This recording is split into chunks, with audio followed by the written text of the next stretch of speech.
आम्ही असं एक अपेक्षा केली होती, अशी एक ती उमेदवार आम्हाला आता इकडे लाभलेली आहे या एरियामध्ये.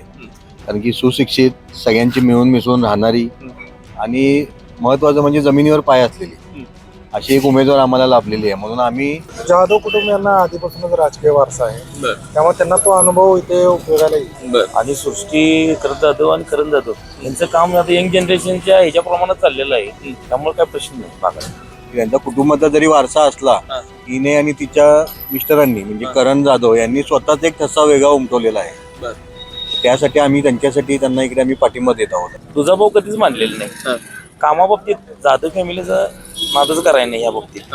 कुठल्याही भागात उभारतात त्यांनी, प्रत्येक भाग वेगवेगळ्या ह्याच्यातनं उभारून ती निवडून आलेली. त्यांचं महत्वाचं म्हणजे त्यांनी म्हणजे विकास कामं पूर्वीपासूनच त्यांनी मुरलीधर जाधवांपासून त्यांनी चांगला विकास केलेला आहे. त्यांची छाप आहे या प्रभागावर. महत्वाचं मार्गदर्शन हे दीपक जाधव व मुरलीधर जाधव यांचं सहकार्य आणि गायडन्स राहणार त्यांना.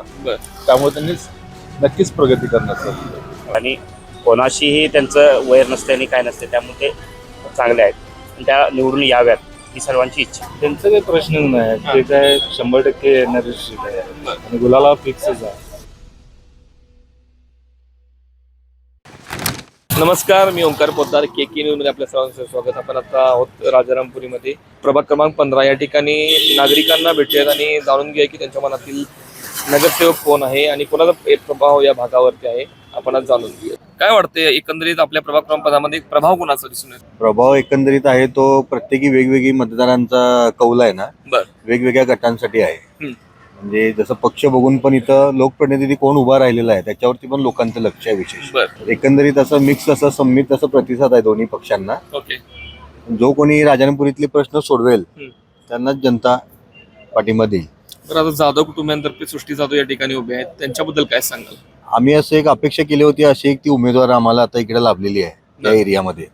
कारण की सुशिक्षित, सगळ्यांची मिळून मिसळून राहणारी आणि महत्वाचं म्हणजे जमिनीवर पाय असलेली अशी एक उमेदवार आम्हाला लाभलेली आहे. म्हणून आम्ही सगळेजण त्याच्यासाठी मेहनत घेत आहोत. घरोघरी जाऊन सगळ्यांना आम्ही सांगत पण आहोत की असं यंग जनरेशन आता जर पॉलिटिक्समध्ये येत असेल तर त्याचं आपण सर्वांनी मिळून स्वागतच केलं पाहिजे. त्या दृष्टीने आम्ही त्याच्यासाठी मेहनत करत आहोत सगळे. आणि आम्ही तर चार्ली स्पोर्ट्स क्लबच्या वतीने पण आम्ही सर्वजण लहानांपासून मोठ्यांपासून जमून सगळे त्यांना समर्थनासाठी आम्ही उतरलेलो आहे. आणि लोकांच्या जाऊन आम्ही त्यांना सांगतोय की त्यांचा कुटुंबाचा जरी वारसा असला, तिने आणि तिच्या मिस्टरांनी म्हणजे करण जाधव यांनी स्वतःच एक ठसा वेगळा उमटवलेला आहे. त्यासाठी आम्ही त्यांना इकडे आम्ही पाठिंबा देत आहोत. त्यांनी म्हणजे विकास कामं पूर्वीपासूनच त्यांनी मुरलीधर जाधवांपासून त्यांनी चांगला विकास केलेला आहे. त्यांची छाप आहे या प्रभागावर.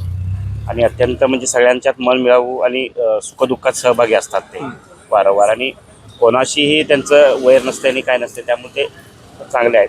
आणि त्या निवडून याव्यात ही सर्वांची इच्छा आहे. त्यांच्या माध्यमातून राजारामपुरी ह्या प्रभागाचा विकास होईल असं वाटतंय का? 100% हा विश्वास आहे. विश्वास. नमस्कार, काय तुमचं? इंद्रजित माळगे. काय वाटतं एकंदरीत प्रभाव या भागामध्ये कोणाचा आहे? कोण या ठिकाणी निवडून येईल? आता मागील इलेक्शन मध्ये कसं होतं की वेगवेगळ्या भागामध्ये लोकसंख्येच्या मानाने कमी केलं होतं. या जागा म्हणजे मतदारसंख्या वाढवल्यामुळे पक्षांना जास्त धावपळ करायला लागला.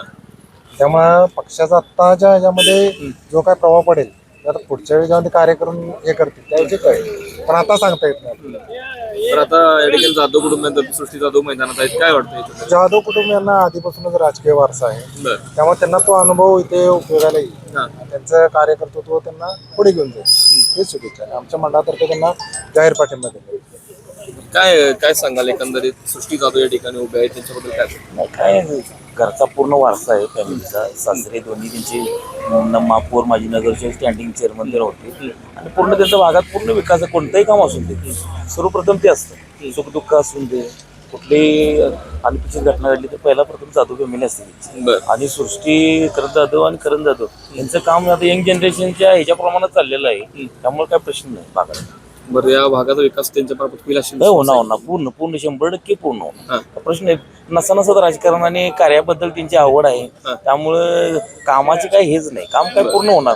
केव्हाही कधीही फोन करा, हजर. पूर्ण फॅमिलीतले मेंबर म्हणजे कधीही लोकांची असं विरोधक म्हणून तिने असं कधी काही तिने केलेलंच नाही. सगळे आपलेच म्हणून तिने काम केलेलं आहे. तुझा भाऊ कधीच मानलेलं नाही कामाबाबतीत. जाधव फॅमिलीचा नादच करायला नाही या बाबतीत. हा. कुठल्याही भागात उभारतात त्यांनी प्रत्येक भाग वेगवेगळ्या ह्याच्यातनं उभारून ती निवडून आलेली त्यांचं महत्वाचं म्हणजे. काय वाटतंय तुमच्या प्रभागामध्ये सृष्टीकरण जाधव या उभारलेल्या आहेत, प्रभाव त्यांचा एकंदरीत कसा वाटतो? प्रभाव त्यांचा या वार्डामध्ये चांगला आहे. त्याआधी त्यांनी मुरली जाधव साहेबांनी पण काम चांगल्या पद्धतीने केलं आहे. त्यामुळं यावर्षी म्हणजे चांगल्या प्रभावात त्यांनी काम चालू केलेलं आहे. कुठलंही काम असू देत त्या प्रामाणिकपणे काम करतात. बरं, आता त्यांची जी छबी आहे ती सुशिक्षित उमेदवार म्हणून आहे, त्या पद्धतीने ह्या भागामध्ये चांगल्या पद्धतीचा विकास त्या बाबतीत काय होईल असं वाटतं? त्याचा विश्वास आहे?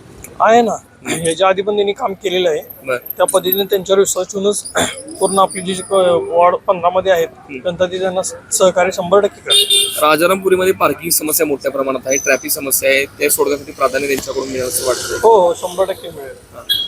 त्यामध्ये ते जसे आमची त्यांच्यावर चर्चा होत्या, पार्किंग असू दे, गटर्स असू दे, बाकीच्या काही असू दे, त्यामध्ये ते सहकार्य आहे. काय वाटतंय तुमच्या प्रभागामध्ये कोण निवडून येईल? जी काम करते चांगली ती देणार. बरं, सृष्टीकरण जाधव उभारलेले आहे त्याच्याबद्दल काय सांगा? ते काय त्यांचं घरातच राजकारणाचं व्यवस्थित आहे, त्यामुळे त्यांना सपोर्ट भरपूर लोकांचा आहे. विकास करू शकतील अशी असं वाटते का तुम्हाला? हो 100% करणार.